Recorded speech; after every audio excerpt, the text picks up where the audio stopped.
मेरे कन्हैया को अपने आसन पर बैठा करके दिव्य पूजा करता है और बड़ी प्रार्थना किया करता है। सो सारे कन्हैया सारे फिर गोपाल आज भगवान से कहते हैं, सच सच बता कन्हैया तू भगवान ही है ना। आज भगवान ने कहा नहीं, ऐसा कुछ भी नहीं है।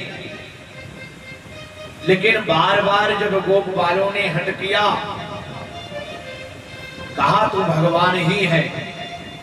चल कोई बात नहीं, तू भगवान है भैया, तो तू भगवान ही बनकर रहा, तुझसे मेरा कोई वास्ता नहीं। तू अपने रास्ते पर चल, मैं अपने रास्ते पर चलता हूं। सो सारे गोपाल मुंह मोड़ करके भगवान से रूठ जाते हैं। भगवान ने कहा एक बार मान लो कि मैं भगवान ही हूं, लेकिन इससे तुम क्या चाहते हो। सारे गोपाल प्रसन्न हो जाते हैं और कहते हैं कि अगर आप भगवान हो, अगर तुम भगवान हो, तो अपना ब्रह्मलोक का दर्शन मुझे करा दो। तो सारे गोपालों की इच्छा पूर्ति करने के लिए आज ब्रह्मकुंड के पास में भगवान उन सबको लेकर के आते हैं और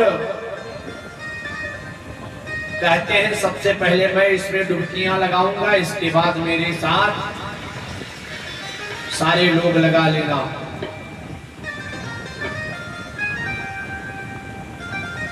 आज भगवान ब्रह्मकुंड में जैसे ही डुबकियां लगाते हैं, सारे गोपाल भी लगाते हैं। भगवान अपने बैकुंठ में पहुंच जाते हैं और सारे गोपाल भी पहुंच जाते हैं। लेकिन वहां पहुंचने के बाद जितने भी गोपाल थे यूं ही पीछे मुड़ करके देखते हैं तो भगवान नहीं रहते हैं। सारे गोपालों ने कहा मुझे यहां ले आकर के कहां छोड़ दिया, चलो अब तो आ ही गए हैं, थोड़ा भ्रमण कर लिया जाए। सारे गोपाल भ्रमण करने के लिए निकलते हैं। बड़ी ही दिव्यता और भव्यता है वहां पर। अच्छी अच्छी लाइट लगी है, अच्छे अच्छे पेड़ लगे हैं वहां पर, और जितने भी लोग हैं सबके चार चार हाथ हैं। सारे द्वारपाल सब खड़े हैं। एक गोपाल ने एक द्वारपाल से कहा भैया राम राम। सो उस द्वारपाल ने कहा मौनम मास्ता, चुप रहो। सारे गोपाल चुप हो गए। सोचे भैया यहाँ पर राम राम नहीं कुछ और चलता होगा। सबके यहाँ अलग अलग रूप से आदर भाव किया जाता है। किसी के यहाँ राम राम, तो किसी के यहाँ जय श्री कृष्ण, किसी के यहाँ राधे राधे।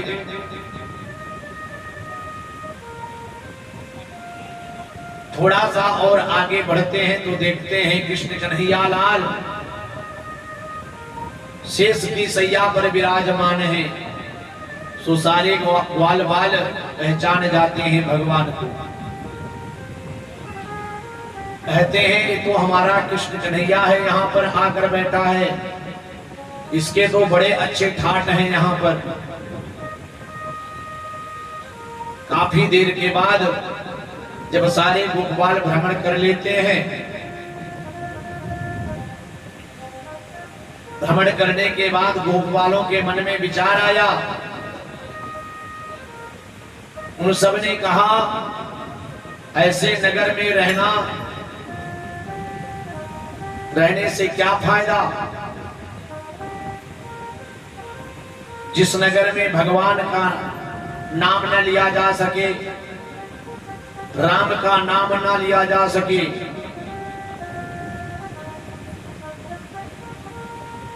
सो सारे ग्वाल बाल आज हमारे भारत देश में भी कुछ ऐसे लोग हैं जो राम का नाम, श्याम का नाम या भारत माता का नाम लेने से टकराते हैं, कतराते हैं, वो लेना ही नहीं चाहते। उनके लिए एक लेखक ने लिखा, दिन अभी शेष है मत अधेरा करो, दिन अभी शेष है मत अधेरा करो, उल्लुओं तुम किसी देश में, उल्लुओं तुम कहीं और डेरा करो, देश को देश रहने दो चमगादड़ों, देश को देश रहने दो चमगादड़ों, तुम किसी खंडहर में बसेरा करो। तुम्हारे रहने के लिए यह भारत देश नहीं है। भारत देश उसके लिए है जो राम को मानेगा, जो श्याम को मानेगा और जो भगवान को मानेगा, जो भारत माता को मानेगा, उसके लिए यह भारत देश है। आज उसी प्रकार सारे गोपवाल अपने मन में विचार कर रहे हैं कि ऐसे स्थान पर रहने से क्या मतलब जहां पर भगवान का नाम भी लेने से कतरा रहे हो लोग। सारे गोपवाल कहते हैं कि मुझे इस वैकुंठ से सुंदर तो मेरा वृंदावन ही है, मुझे मेरे स्थान पर पहुंचा दो कन्हैया। जो ही इस प्रकार से भगवान ने, सारे गोपवाल अपने मन में विचार करते हैं, भगवान सबको पकड़ करके ब्रह्मकुंड से बाहर कर देते हैं। आज सारे गोपवाल बड़े प्रसन्न हैं।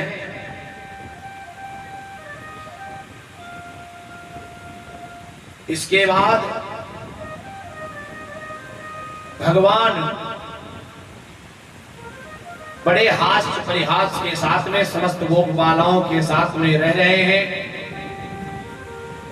कभी किसी की मटकी फोड़ देते हैं, कभी किसी का बछड़ा छोड़ देते हैं। सबके साथ में, गोपियों के साथ में आनंद विभोर होकर के वृंदावन में वास कर रहे होते हैं। समय बीतता है। एक दिन की बात है, कुछ गोपिकाएं हैं जो कि भगवान कृष्ण कन्हैया लाल को अपने पति रूप में प्राप्त करना चाहती हैं। श्रीमद् भागवत के 10वें स्कंद के 22वें अध्याय के 4 श्लोक में आया है यह मंत्र, जिस भी कन्या का विवाह ना हो रहा हो, वह कन्या अगर गुरुवार के दिन पीला वस्त्र पहन करके इस मंत्र का जप करे तो उसके विवाह में जो दिक्कतें हो रही हो, विलंब हो रहा होगा, वह शीघ्र ही उसका विवाह हो जाएगा। वह मंत्र है, कात्यायनी महामाये महायोगिन्यधीश्वरे नंद गोपसुतं देवी पतिं मे कुरते नमः। इस मंत्र का जो भी कन्या जप करती है उसको भगवान विष्णु स्वरूप वर की प्राप्ति होती है। आज सारी गोपिका देखिए, थोड़ा सा मैं आप सबको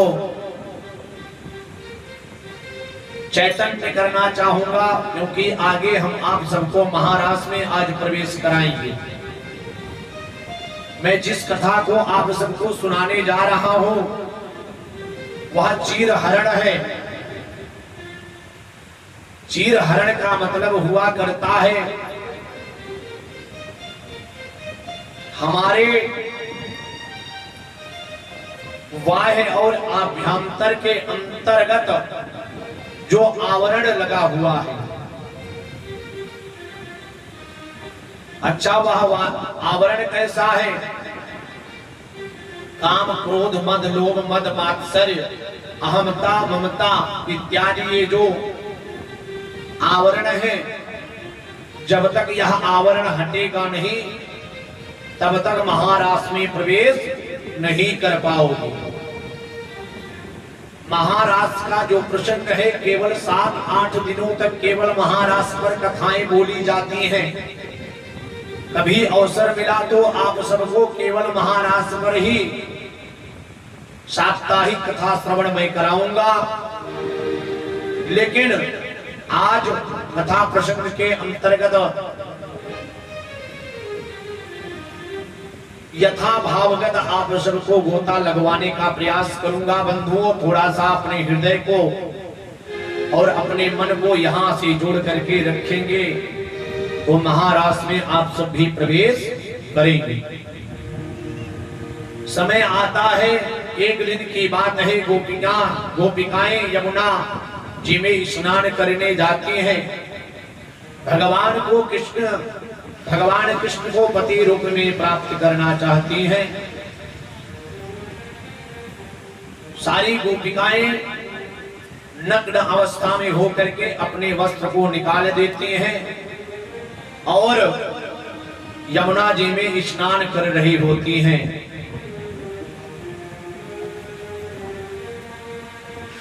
तो भगवान कृष्ण कन्हैयालाल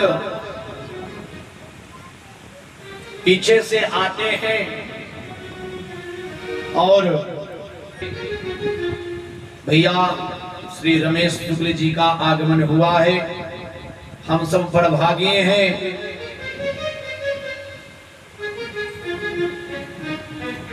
सनातनी वेशभूषा में हमारे भैया तथा पांडाल में यहाँ पर उपस्थित हुए हैं। हम सब तालियों के साथ में उनका स्वागत करते हैं और भगवान से प्रार्थना करते हैं भगवान उनके ऊपर अपनी विशेष कृपा बरसाएं। हम आप सबको पुनः कथा से जोड़ना चाहेंगे। गोपिकाएं आज नग्न अवस्था में स्नान कर रही होती हैं। भगवान कृष्ण कन्हैया लाल चितचोर आकर के आज कदम की डाल पर विराजमान हो जाया करते हैं। सारी गोपिकाएं जब डुबकियां लगाया करती हैं उसी क्षण भगवान सबके वस्त्र का हरण कर लेते हैं, चुरा लेते हैं और ले जा करके कदम के पेड़ पर बैठ जाया करते हैं। सारी गोपिकाएं जब स्नान करके बाहर निकलती हैं अपने वस्त्र को ढूंढती हैं, देखती हैं, नहीं पाती हैं। चारों तरफ देखने के बाद सोचती हैं लग रहा है कोई बंदर आया था, हम सबके वस्त्रों को उठाकर लेकर चला गया। भगवान तुरंत ऊपर से मुस्कुराते हैं, कहते हैं आप सब सही कह रही हो, आपका वस्त्र बंदर ने ही चुराया है। सारी गोपिकाएं पुनः जल में चली जाती हैं और कहती हैं कन्हैया मेरा वस्त्र दे दो। भगवान कहते हैं नहीं, ऐसे ही तुम बाहर निकलो।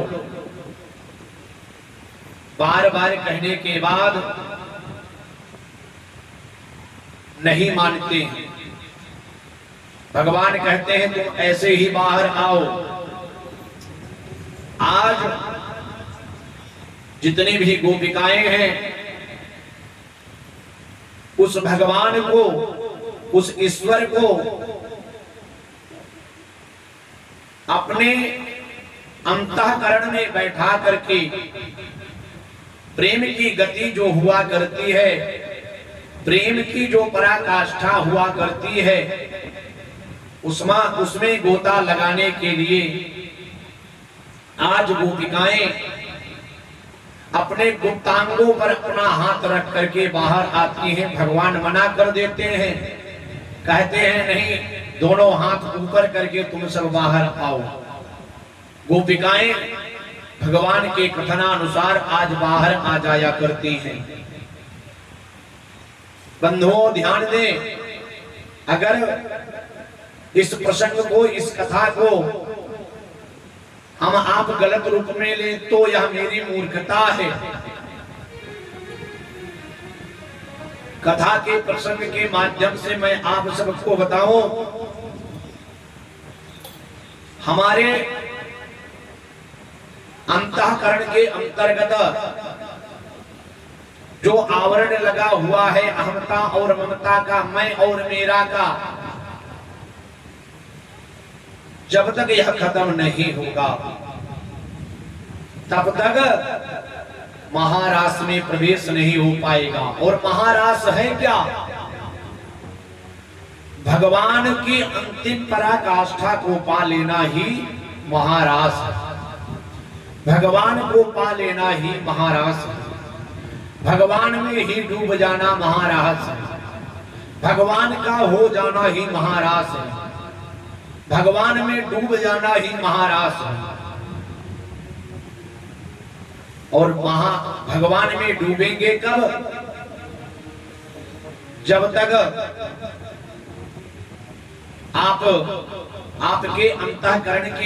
आपके अंतःकरण और वाय का जो आवरण है वह खत्म नहीं होगा, तब तक आप गोता नहीं लगा पाओगे। स्थिति बनती है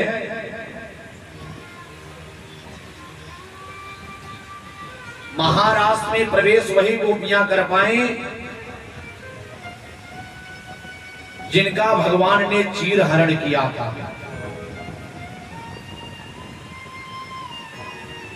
आज हम आप सबको महारास में प्रवेश कराते हैं। भगवान पिता रात्रि शरदोत्फुल्ल मल्लिकाः वीक्षरन्तुं मनश्चक्रे योगमायामुपाश्रितः।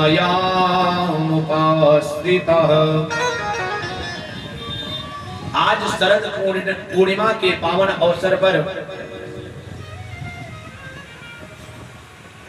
गोपांगनाओं के साथ में भगवान अपने मन में विहार करने का उन्हें मन करता है। भगवान ने तुरंत अपनी बंसी को अपने अधर पर लगाई और भगवान ने बंसी को बजाया। भगवान ने जब बंसी को बजाया, बंसी बजती कहाँ है? बीन बजती है जहां है वही वृंदावन, मन जहां नाचता वही है मधुसूदन। मीरा के बीन पे श्याम के बांसुरे एक स्वर में बजे वो वही एक भजन। वही भजन है जो भगवान से जोड़ दे, जो भगवान में मिला दे, भगवान से जोड़ दे, वही है बंसी। आज भगवान अपनी बंसी को अपने अधर से लगाते हैं। आइए हम सब भी एक भजन के माध्यम से भगवान की उस बंसी का ध्यान करते हैं और भगवान से कहते हैं, प्रभु हमें भी अपने महारास में प्रवेश कराइए और मेरा भी कल्याण करिए। एक बंसी, एक गोपी ने कहा, घनश्याम तेरी बंसी पागल कर जाती है। घनश्याम तेरी बंसी पागल कर जाती है। घनश्याम तेरी बंसी पागल कर जाती है। घनश्याम तेरी बंसी पागल कर जाती है। मुस्कान तेरी मोहन घायल कर जाती है। मुस्कान तेरी मोहन घायल कर जाती है। घनश्याम तेरी बंसी पागल कर जाती